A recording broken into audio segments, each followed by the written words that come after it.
Samajwadi party प्रमुख अखिलेश यादव के भाई और बीजेपी नेता प्रणव यादव के पति प्रतीक का 13 मई 2026 की सुबह निधन हो गया। तबीयत अचानक बिगड़ने के बाद परिवार के लोग उन्हें लखनऊ के हॉस्पिटल लेकर पहुंचे, जहां पे डॉक्टरों ने उन्हें मृत घोषित कर दिया। प्रतीक फिटनेस और बिजनेस से जुड़े कामों में एक्टिव रहते थे। शुरुआती जानकारी के मुताबिक लंबे समय से फेफड़ों से जुड़ी गंभीर बीमारी से जूझ रहे थे। बताया जा रहा वो पल्मोनरी एम्बोलिज्म नाम की खतरनाक बीमारी से जूझ रहे थे।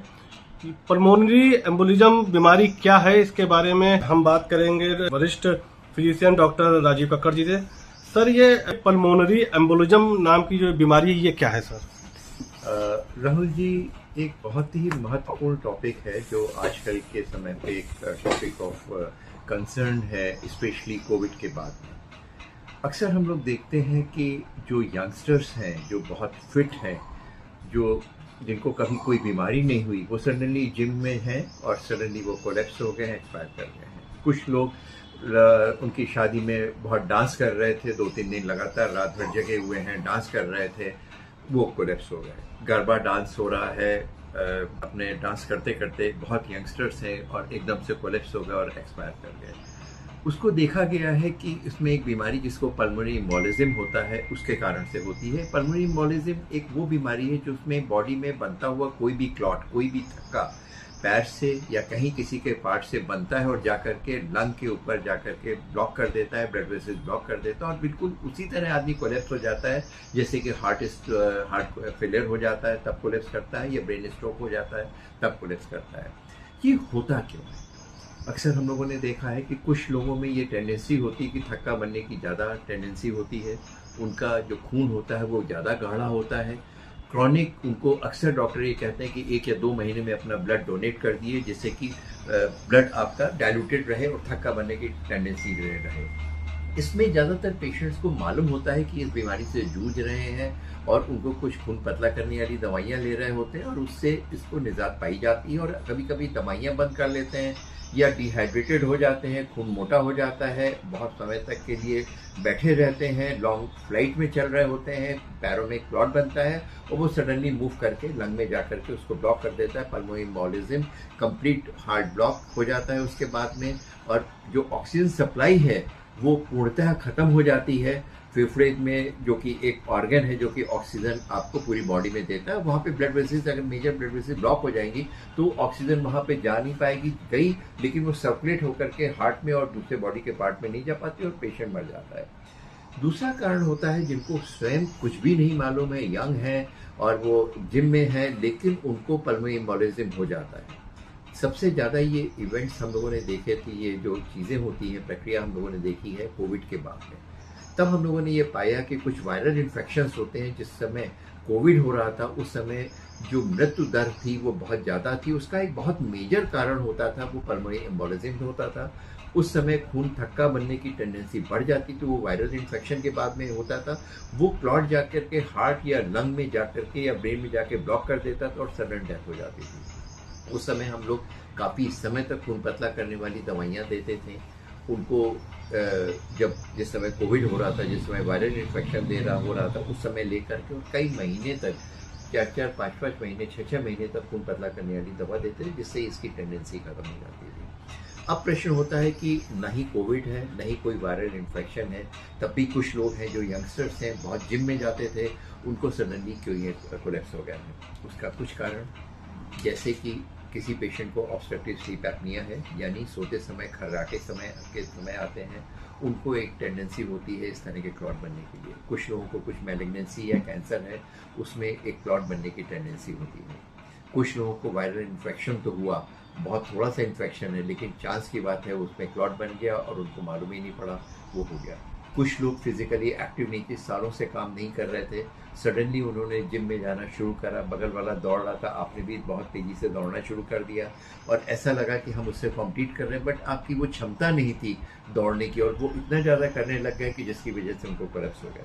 कुछ लोग जो कि एथलीट हैं, वेट बिल्डर्स हैं, जिनको बहुत ज़्यादा लोगों में पार्टिसिपेट करना होता है, अपने बॉडी को दिखाना होता है, अपने एकदम से सडनली अपने आप की मसल्स को टोन करना पड़ता है, वो कुछ ऐसी दवाइयाँ का उपयोग करते हैं जिसमें इस तरह की टेंडेंसी बढ़ जाती है। कुछ स्टेरॉइड्स लेते हैं, कुछ ऐसी दवाइयाँ लेते हैं जो कि हानिकारक होती है।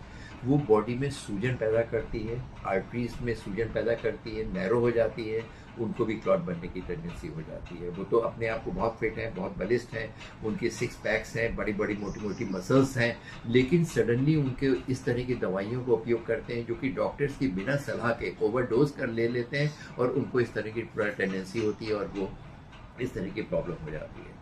आजकल हमारे लाइफ पैटर्न क्या है?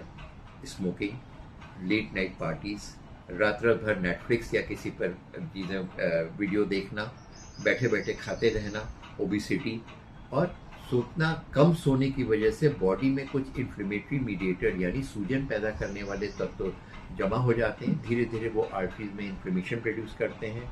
आर्टरीज में जो रक्त का संचार है वो अवरुद्ध हो जाता है, धीमा हो जाता है और जो ब्लड बहुत तेज़ी से फ्लो कर रहा होता है वो रुक रुक के फ्लो करता है और वहाँ पे एक बॉडी की टेंडेंसी होती है क्लॉट बनने की। जैसे कहीं पे कोई चोट लग जाती है तो थोड़े समय के बाद में वो क्लॉट बन जाते हैं। वो टेंडेंसी ब्लड वेसिल्स में दौड़ते हुए खून में होने लग जाती है, वहाँ छोटे छोटे क्लॉट्स होते हैं। वो ब्लड वेसिल्स के क्लॉट अगर जा करके आइज में चली जाती है तो विजन में फ़र्क पड़ता है। छोटी छोटी धमनियों में किडनी में जाती है तो किडनी फेलियर होने का डर रहता है। अगर पेरिफेरल ब्लड वेसिल्स पर छोटी छोटी जमे जाती तो थोड़ा चलने पर आपकी धीरे धीरे सांस फूलने लग जाती है। हार्ट में धीरे धीरे आपको हार्ट से रिलेटेड प्रॉब्लम होती है। लेकिन अगर वो बड़ा क्लॉट किसी मेजर ब्लड वेसिल्स में चला जाता है, जैसे लंग में चला गया, जैसे हम बात करते हैं पल्मोनरी एम्बोलिज्म, और वो तुरंत उसका जो ब्लड का संचार है, जो ब्लड फ्लो है वो अवरुद्ध हो जाता है, रुक जाता है और सडन ऑक्सीजन की डिफिशिएंसी और इमीडिएटली सारे ऑर्गन फेल में हो जाते हैं और आदमी कोलैप्स हो जाता है। सर एक जैसे कि जो दमे के रोगी हैं या जो सांस लेने में जिनको, उनके लिए ज़्यादा दिक्कत है कि ये अमूमन सभी लोगों के लिए परेशानी की बात है? ये देखिए, ये परेशानी अमूमन उन लोगों को होती है जैसे कि हमने बताया जिनको ओबेसिटी है, लेट नाइट जग रहे हैं, स्मोकर हैं और ऑब्स्ट्रक्टिव स्लीप एपनिया के पेशेंट हैं, उनको कैंसर है जैसे प्रोस्टेटिक कैंसर या कुछ और कैंसर है जिसमें क्लॉट बनने की टेंडेंसी होती है। कुछ ऐसे लोग होते हैं जो कि हमने बताया कुछ दवाइयों का उपयोग करते हैं, कुछ को अपने आप ऐसा मोटा खून होता है, ज़्यादा ठीक होता है। जैसे जो बीपी के जो रोगी हैं, हाँ, उनको फिर ज़्यादा चांसेस तो फिर जो हार्ट के पेशेंट हैं उसमें इसीलिए कुछ पेशेंट में जिसमें एट्रियल फिब्रिलेशन है या हार्ट से संबंधित बीमारी होती है उनको खून पतला करने वाली दवाई कार्डियोलॉजिस्ट ऑलरेडी देता है। वो कंप्रोमाइज होते हैं, उनको एक मालूम होता है कि हमारी इतनी कैपेसिटी है। अब प्रश्न तो हम लोगों का जो क्वेश्चन जो इस समय आ रहा है, जो फिट हैं, जो यंगस्टर्स हैं, जिनको कभी कोई हार्ट की प्रॉब्लम ही नहीं है, वो सडनली एकदम से कोलैप्स हो जा रहे हैं। वो क्यों हो रहे हैं? उसका कारण देखा गया, पहले एक ज़माने में जब खून पतला करने वाली दवाइयाँ नहीं थी तो इसको हम लोग कहते थे पल्मोनरी एम्बोलिज्म रेयर होता था, लेकिन इसको कहते थे कि पोस्टमार्टम के बाद ही डायग्नोसिस होती, सडनली लोग कोलैप्स करें और जब पोस्टमार्टम को देखा कि इनकी आर्टरीज में बंद हो गया है। लेकिन अब इतने ज़्यादा हम लोग का इन्वेस्टिगेशन की फैसिलिटीज़ हैं, जैसे एबीजी और आर्टीरियल ब्लड गैस कराया, किसी को सांस फूल रही है, जल्दी जल्दी एकदम से सांस फूलना शुरू हो गई, उनको आर्टीरियल ब्लड गैस कराया तो उसमें मालूम पड़ा कि उनको इस तरह की प्रॉब्लम है। Lung function, 6 minute walk test, पीनो फॉट, जो कंप्यूटर के संबंधी जांच होती है वो कराया गया, इको कराया गया और हम लोगों ने डी डायमर टेस्ट, ब्लड का टेस्ट कराया। उसमें देखा कि क्लॉट बनने की टेंडेंसी है तो दवाई चलती है तो इनको कंट्रोल करा जा सकता है। लेकिन कुछ लोगों में एसिम्प्टोमेटिक होते हैं, कोई प्रॉब्लम नहीं है, सडनली वो कोलैप्स हो गया तो उसमें एक कंसर्न की चीज़ होती है, क्यों हो गया। तो अगर बीच में देखा गया तो कुछ लोग जो कि बाहर से देखने में बहुत यंग है, बहुत फिट है, लेकिन वो कुछ दवाइयाँ ले रहे हैं और यंग होने के लिए और बलिष्ठ होने के लिए और मसल्स बनाने के लिए उनको प्रॉब्लम हो रही है। कुछ लोगों को अंडरलाइन वायरल इन्फेक्शन या कोविड हो चुका था, वो 3 साल पहले था, लेकिन उनकी टेंडेंसी है, उन्होंने डॉक्टर से कंसर्न नहीं करा और डायरेक्टली जिम में दौड़ना शुरू कर दिया। कुछ लोगों की सेडेंटरी लाइफ स्टाइल है, ओबेसिटी है, उनको सडनली ये प्रॉब्लम हो गई।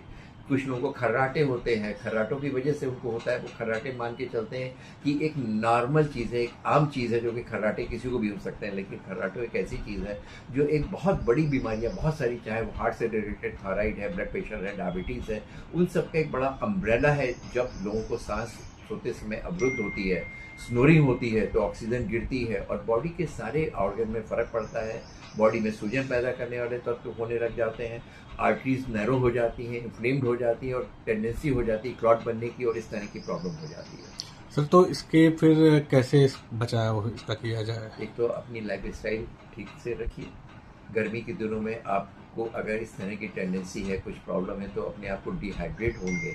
अगर खून में पानी की कमी हो जाएगी तो जो खून है वो थिक हो जाता है, मोटा हो जाता है, क्लॉट बनने की टेंडेंसी हो जाती है। तो अपने प्रॉपरली हाइड्रेट रखें। अगर एकदम से आपने जिम शुरू करा है तो डॉक्टर से कंसल्ट कराते रहें। आप बिल्कुल ठीक है, सडनली आपको सांस फूलने लग गई है तो आप अपने डॉक्टर से, चेस्ट स्पेशलिस्ट या अपने फैमिली डॉक्टर से कंसल्ट करिए। आपका एक्सरे नॉर्मल है फिर भी आपकी सांस फूल रही है, कार्डियोलॉजिस्ट से कंसल्ट करिए। हार्ट की कोई प्रॉब्लम नहीं है तब भी आपकी सांस फूल रही है, पिछले 1 या 2 महीने में हो रही है, आपको पहले 1 महीने या 10 दिन पहले वायरल इन्फेक्शन हुआ था उसके बाद हो रही है, सारे टेस्ट नॉर्मल आ रहे हैं, तो इसका मतलब है आपको सीटी कराने की ज़रूरत है, कंप्यूटर से फेफड़े की जांच कराने की ज़रूरत है। बहुत सारी छोटी छोटी जाँचें हैं, देखने में थोड़ी महंगी ज़रूर लगती है लेकिन आपकी ज़िंदगी से ज़्यादा ज़रूरी नहीं है। Thank you sir. Thank you.